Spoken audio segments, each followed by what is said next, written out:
땅까지는 10%에서 90%의 재분배, 토지 이익 배당제 논란.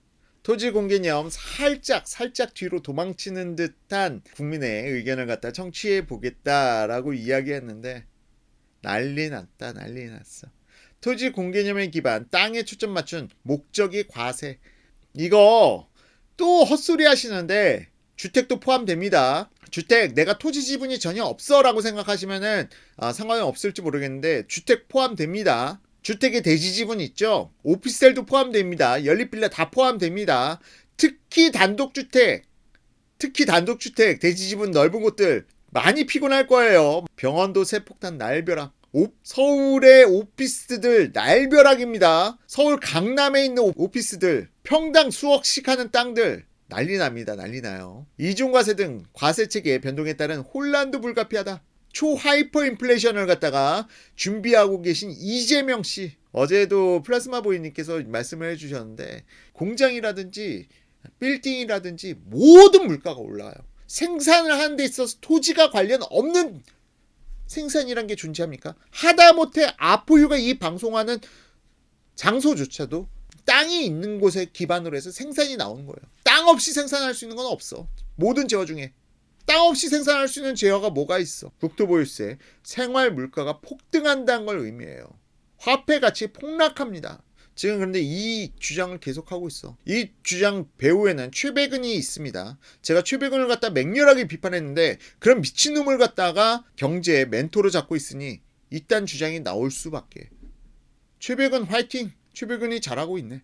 토지이익 배당금제는 생소한 명칭이지만 그간 유 후보가 수차례 밝혀온 국토보유세에서 이름만 바뀐 것이다. 국토보유세에서 세라는 명칭이 반발을 불러온다는 판단 때문에 보인다. 부동산 불로소득을 전 국민에게 재분배하며 투기 억제, 양극화 완화를 이뤄낼 묘수라는 자평과 10%에게 빼앗아요.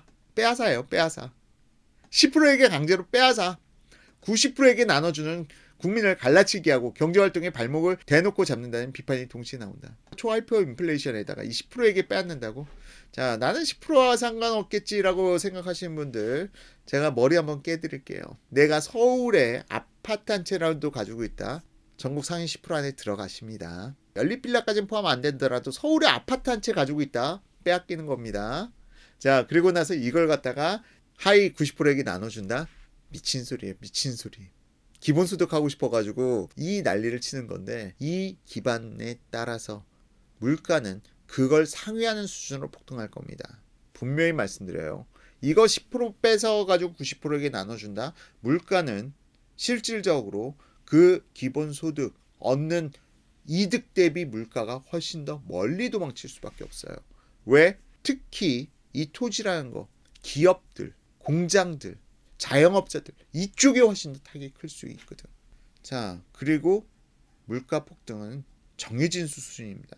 물가 폭등 그러니까 우리가 인플레이션하고 화폐 가치하고 따로따로 생각하시는 분들은 많은데 같은 거예요. 화폐 가치가 폭락한다는 겁니다. 인플레이션이란 건 화폐 가치 하락이에요. 하이퍼 인플레이션이란 건 화폐 가치 폭락을 이야기하는 겁니다. 화폐 가치가 폭락을 하면 반대급부적으로 선호받는 상품이 바로 자산시장이에요. 화폐 가치가 폭락함으로 인해서 자산시장, 고정자산 같은 경우는 가격이 폭등하게 됩니다. 늘어난 세금, 가격이 다 전가됩니다. 자, 주택가격이 어떻게 될까? 돌이킬 수 없을 정도의 폭등이 나타날 거예요. 그런데 그 누구도 행복할 수 없는 폭등입니다. 자본가라고 표현할게요. 자본가는 전부 다 세금으로 내야 돼. 어차피. 임차인들에게 결국 다 세 올려가지고 세금으로 내야 돼. 그러면 이거는 다시 임차인에게 가. 임차인들은 돈 받아서 좋다. 그런데 받은 돈 그대로 다시 임대료로 내.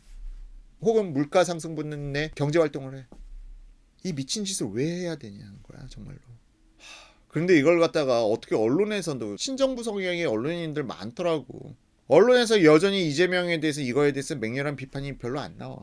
자, 그런데 특히 이재명 최근 다주택지에 대한 양도세 중과 한시 면제, 종합부동산세 등 보유세 부담 완화 등 부동산 세금 완화 카드를 꺼내들었던 유 후보가 갑자기 다시 국토보유세 공약을 전면에 내세우면서 시장에선 표심을 노린 원칙 없는 공약 행보로 국민 혼란을 부추긴다는 지적도 나온다. 말 뒤집기 천재지. 말은 너무나도 잘해. 말을 너무나도 잘하다 보니까 사람들이 그냥 넘어가. 말 잘하는 사람들이 사기꾼들이 많아요. 사기꾼들이 대부분 다 말을 잘해. 이걸 왜 모르냐고. 사기 당한 사람이 멍청해서 당한다기보다는 사기를 치는 사람이 말을 너무 잘하기 때문에 당하는 거거든요. 지금 사기꾼한테 나라 갖다 바치려는 사람들 도대체 무슨 생각 가지고 나라 바치려고 하십니까? 공범이십니까? 이재명 뽑으신 분들 공범이에요 지금.